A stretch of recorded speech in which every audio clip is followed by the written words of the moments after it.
kaip širdis, į kurią keliavo, kaip širdis. Kaip lava, kaip širdis, į kurią keliavau, kaip širdis.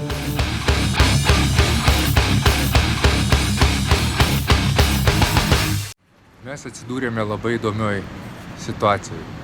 Visi Lietuvos žmonės. Tai, kas vyksta, liečia mus visus. Nėra nei vieno, kurio tai neliestų. Ir kalba apie ekonominę naudą, apie progresą, kažkokį pseudo. Mes esam turtingiausia tauta, savo žmonėmis, savo žeme, savo vandeniu. Vanduo yra strateginis resursas numeris 1. Be naftos, be elektros mes galim gyventi, be vandens ne. Nei viena gyvybės rūšis negali gyventi be vandens. Ir leidimas nuodų į mūsų motinos žemės vandenį, kalbant, kad tai yra naudinga, yra tas pats, kas už kiek įleisi nuodų savo motinai, kiek tau duoti pinigų, kad tu suleistum porciją nuodų savo mamai, iš anksto žinodamas, kad tai ją pražudys. Užduokim tą klausimą savo. Paaiškinkite ateities kartoms apie energetinę nepriklausomybę bei naudą ekonomikai, kuomet jie neturės žemės, kurioje galėtų ūkininkauti, oro, kurio galėtų kvėpuoti ir vandens, kurį galėtų gerti. Jeigu atvirai, šiek tiek bijau tų garsių žodžių, kuris jūs juos sakot, kalbėčiau gal paprasčiau, bet stebint taip visiškai situaciją, kuri vyksta iš šalies, paprasto gyventojo akimis, man atrodo, reikalas iš principo yra neaiškus. Ir kadangi jisai neaiškus ir yra, tada dar keisčiau atrodo toks bandymas kuo greičiau priimti sprendimą, kuo greičiau susitarti. Keistai atrodo, kai konkursą dalyvauja vienas dalyvis ir ruošiamasi paskelbti konkurso nugalėtoją. Tai yra kažkaip,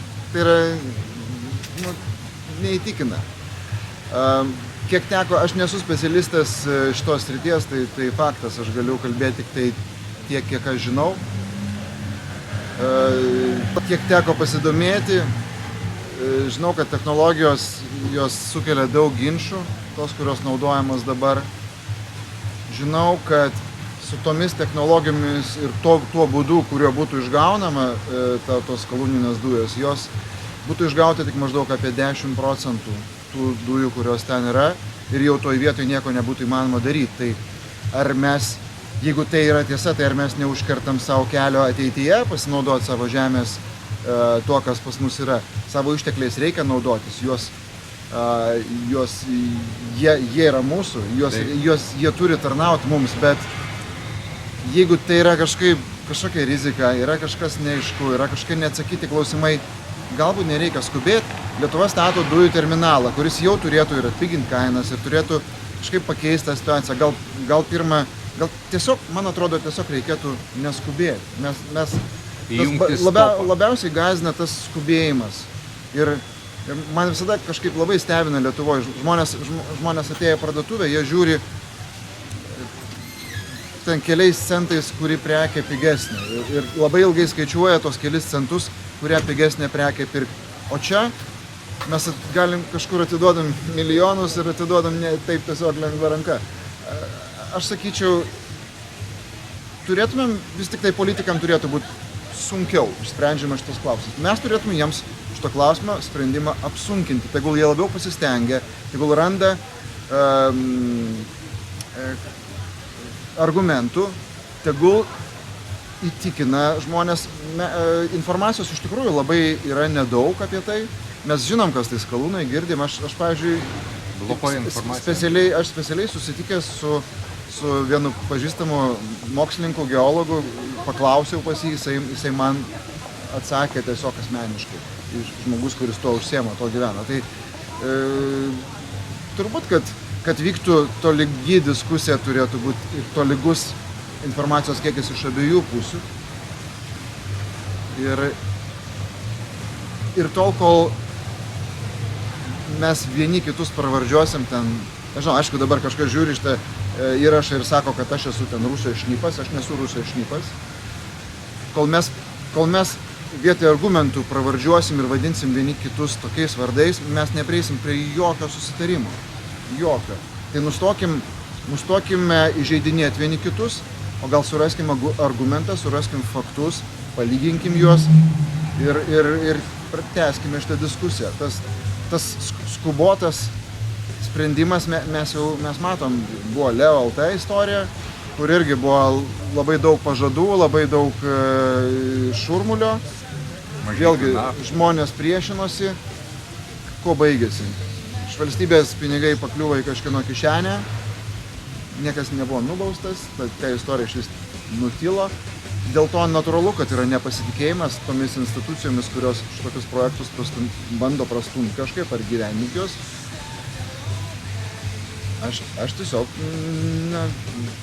nepasitikiu ir viskas. Ir manau, čia reikia neskubėti. Ką žemaičiam daryti, kurių žemę nuodus nori suleisti negrįžtamai, į mūsų piliakalnius, į mūsų šventą žemę. Mes turime apie tai kalbėti, apie tai turime diskutuoti. Aš visada sakau, pažiūrėkit į savo mobilų telefoną ir prisiminkite, kaip jis atrodė prieš 10 metų. Suvokite, kad technologijos, techninis progresas vystosi. Gal šita technologija dabar netobula, gal po 10 metų gal jinai bus tobula ir gal tada mes ne 10% galėsim, 20-30% tų dujų, jeigu jos ten apskritai yra, paimti. Ir kažkokiu saugiu būdu, kuris nepakenktų, kuris mums padėtų ir nepakenktų. Tai aš sakau, mane labiausiai gąsdina šitas toksai kažkoks bandymas skubotai prastumti, atiduoti vienam kažkam. Tai kažkaip tai kelia įtarimus, natūraliai, žmogiškai tiesiog. Žodžiu, problema yra labai bjauri. Ir apie ją kalbėti į vienus vartus irgi nėra labai paprasta, nes mes esam smaugiami. Smaugiami iš dviejų pusių, dviejų didelių labai struktūrų, dviejų valstybių. Ir koks kelias tas būtų teisingasis, tai mano nuomonė, kad kelias yra ne dabar, ne su šitom technologijom, esant kitoms aplinkybėms, aš manau, po 10-20 metų mokslas eina į priekį ir mes galbūt turėsime visiškai kitokių ekologiškų pasiūlymų, kaip padaryti tai. Dabar yra per daug didelė rizika ir tada viską pasvėręs vis tik tai aš sakau, kad dar ne laikas. Dabar reikia šitam projektui sakyti stop. Iš tikrųjų, problema turi dar vieną labai nemalonę pusę, tai yra nesiskaitimas su Lietuvos žmonėmis. Tai yra ta pati vergavimo formulė, kad ateina kas nors ir pasako, kaip turi būti, nes už to stovi didesni interesai kažkieno. Iš tikrųjų, mes neišmokome susitarti, susėsti ir ieškoti tinkamiausio varianto, kaip tai padaryti. Aš nenoriu gerti vandens, kuris bus užnuodytas, nenoriu, kad man reikėtų vėliau tą vandenį iš kažko pirkti, jeigu jisai bus užterštas. Ir turbūt griežtai, ne tai, kad griežtai, aš negaliu sakyti labai griežtai, bet tikrai nenorėčiau, kad tai būtų daroma. O ką turėtų daryti Lietuvos žmonės dabar? Jie turėtų būti visų pirma labiau vieningi. Tai neturėtų būti vien tik tai žemaičių rūpestis ar vien tik tai kažkokios nedidelės žmonių grupės rūpestis. Nes aš ir mitingė su vienam dalyvavęs, tai labai, fanfaros ir būgnai tikrai nepadės to išspręsti. O manau, kad buvimas kumštyje, buvimas viename kažkaip, tai net neįsivaizduoju, kaip juos surinkti, kaip išgyvendinti apatiją iš didesnės masės žmonių ir kaip juos suvienyti, pasakyti, kad štai žiūrėkit, tai yra neteisingai ir galbūt žiūrėdami perspektyvą, tarkim, 10 metų ir pasakydami, kad nenorim pirkti vandens, kuris bus užterštas iš kažkur kitur atvežtinio, galbūt tai sudomintų juos. Galbūt tai paskatintų pagalvoti, kad ne, visgi aš noriu gauti vandenį iš to pačio čiaupo ir kad jo nepirkčiau. Galbūt tai sudomintų didesnę tautos dalį.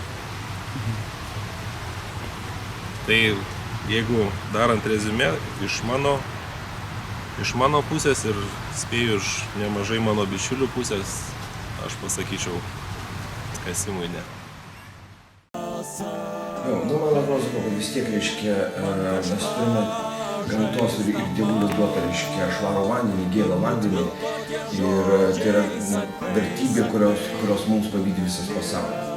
Jeigu, reiškia, mes pažeisime šitą svarbiausią mūsų sveikatos ir mūsų gyvenimo, reiškia, elementą, nes tai, kas lieka po tų tyrimų žemėje, reiškia, yra negrįžtama, yra bėda, prasidės lygos ir, reiškia, ne tai, kad čia tūkstančiai išvažiuoja, reiškia, dabar į užsienį ten ieško tikresnio gyvenimo, nebus kam gyventi čia. Tie, reiškia, kas vyko tenai Amerikoje negyvenamose žemėse ir tai jau jie susigrėbė už galvos pagal, reiškia, ekologinę, reiškia, žalą. Šito būti negali ir jeigu, reiškia, mūsų valdžios žmonės neatstovauja, reiškia, mūsų kraštui, tai tada, reiškia, visuomenė jungsis ir prasidės iš tikrųjų visiškai kitokios kalbos. Visiškai kitokios kalbos. Įsijungs, reiškia, visuomenė įsijungs, meno žmonės įsijungs, susivienės ir iš tikrųjų reikia ginti tai, ką dar galima apginti. Savo krašto, reiškia, grožį, savo krašto, reiškia, visas, reiškia, dovanas mes turime išsaugoti ir perduoti savo, reiškia, vaikam ir ateičiai. Nebereikalinga šita valdžia, kuri negali apginti savo žmonių. Čia Lietuvoje. Ir jeigu jie vengia viešumo, jeigu jie vengia susitikimų su mokslininkais, jeigu jie vengia paskelbti, reiškia, tikslius duomenys, kokius chemikalus pila. Kaip tie chemikalai paskui, reiškia, naikina visus valymo įrankius ir taip toliau. Jeigu jie bijo paskelbti tikslios informacijos, kokie ten yra mišiniai, jeigu žmonės, reiškia, kurie gyvena, kurie gina savo namus ir savo žemę, kurie paveldėjo iš savo protėvių, tai su jais reikia skaitytis ir kalbėtis, reikia dalintis informaciją ir priimti bendrus sprendimus. Čia neišeis nuslėpti, čia neišeis kažko, reiškia, paversti ir suvinioti į vantą. Čia iš tikrųjų jau gyvybiniai klausimai. Jeigu mes, reiškia, šitiek metų minim, reiškia, Hirosimą ir Nagasakį, kur yra, reiškia, bombos numestos, čia yra lygiai tokia pati ekologiška bomba. Kantrybė kažkada turėtų trūkti. Ir čia tik tai ne tik skalūnuose, čia kur dursi, ten yra nesiskaitimas. Reikia, kad nesityčiotų, kad fiksuot, kad filmuot dabar, negalis, bijo susirinkimą, reiškia, pasitarimą šitą nufilmuoti. Kai patys daro kažkokius, tai net neklausia. Ateina į visur, užfilmuoja, ką reikia ir tada dar pakomentuoja taip, kaip reikia. Žodžiu, nelinksma, bet man atrodo, reikia kažkaip visiems prabust, pabūdome ir kelkimės antrą kartą. Reikia, kad kiekvieną rytą pabūstume. Tai toks įspūdis, aną kartą pabūdom, o dabar vėl paskui netyčia užmygom. Ir labai mėgam. Nebežiūriu televizoriaus ir beveik neskaitau laikraščio. Suprasdamas, kad ta informacija yra labai įvairi ir galima manipuliuoti visais šitais dalykais. Ir aš vadovaujuos daugiau ne protu, ne racionaliu protu, o intuicija. Intuicija, jausmų, širdim. Ir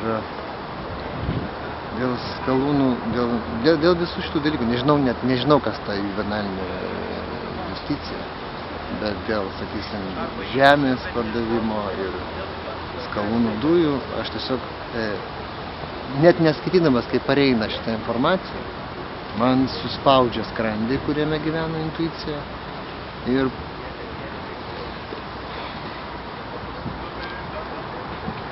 ir pradeda skaudėti širdį.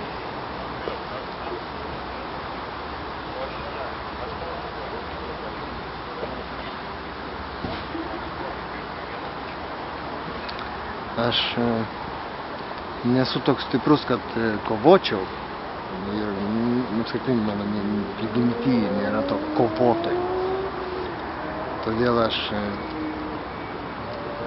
nesu pasiruošęs mirti dabar.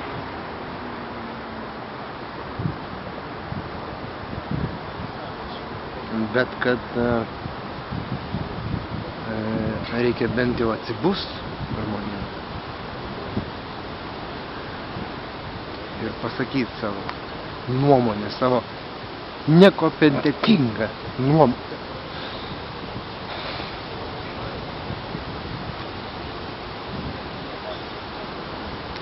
Tai gal jau ir laikas.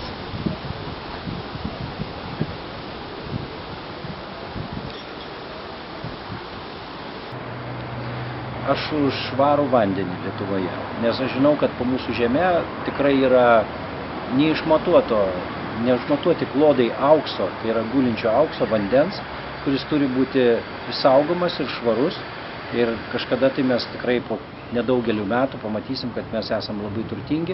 Todėl bet koks įsikišimas po žemę lietuvišką turi būti labai rimtai pamatuotas ir jo nauda, ir jo prasmė. Ir aš manau, kad svarbiausia vis dėlto pagalvoti, ką mes iš to turėsim. Ar mes norim turėti švarų vandenį, tai kas yra mūsų didžiausias turtas, ar mes norim, velnias žino ką, turėti chemiją po savo žemę.